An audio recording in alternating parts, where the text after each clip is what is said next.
Hi, everyone. This is Sean with the MassSupport Network here with the COVID-19 update for Friday, April 23rd, 2021.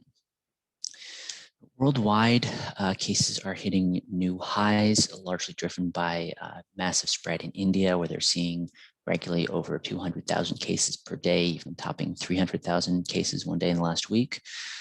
Here in the United States, though, things are actually trending downwards with about 432,000 new cases in the last week. That's just over 60,000 fewer cases than we saw the week before. Here in Massachusetts, we saw 11,000 new cases, which is down about 3,000 from what we saw last week.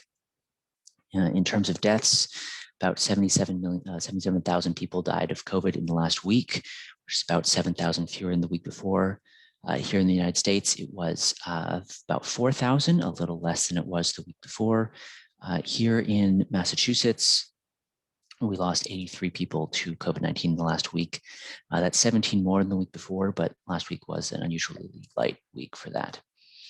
When we look at the trends here, we do appear to be trending downwards here in the United States, a general drop-off there. That said, there is still significant spread in some places. There's just dropped off in others that are, when taken all together, are hiding that. So if you look at the states in the darkest blue here, those are places that are having at least 200 cases per 100,000 people per day. So that is a lot there, and it's worth noting that is a broad range there.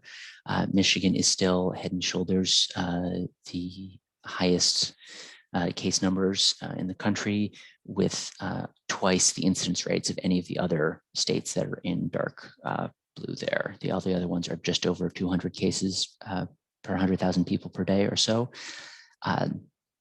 And the state of Michigan is over 400. So still very significant spread there. When we look at hospitalizations, these appear like they're maybe slightly still rising, maybe starting to plateau.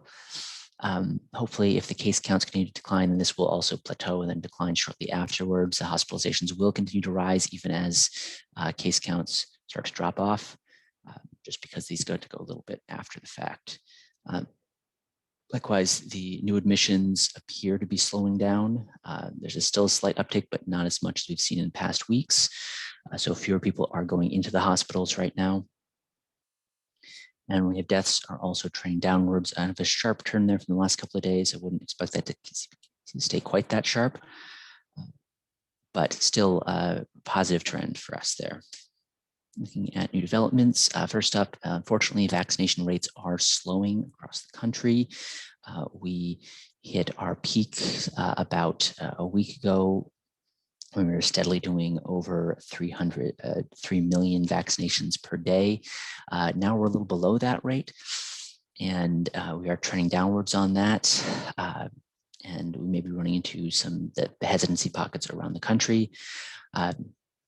So we need to make a big push. We really want to get things to a point where most of the country is safely vaccinated. Also, the European Medicines Agency has announced that they believe that the Johnston Johnson vaccine benefits outweigh the risk of blood clotting, which is very rare and not completely proven that it's actually related. Today, a CDC panel will be meeting to decide where to go with the Johnson & Johnson vaccine here in the United States. There are about 10 million doses prepared and waiting on shelves to go out if it is approved again, and if the pause is lifted. That will be a temporary surge in vaccinations there if we can get those going again, because being single shots rather than a 2-dose regimen, those go help us vaccinate people a lot more quickly. That said, even if we do get the pause unpaused, a lot of the production delays Johnson & Johnson has been having with their Baltimore plant mean that we're not going to see nearly as much as we'd hoped this month from them. So that is also going to contribute to the slowdown in vaccinations.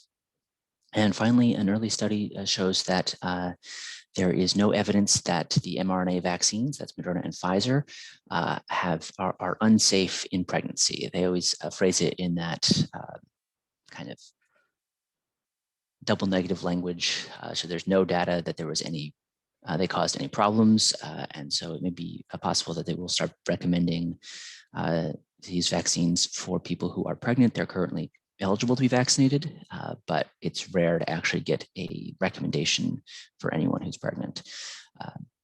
But given that COVID-19 raises significant concerns during pregnancy, this is likely to be easily the safer of two options.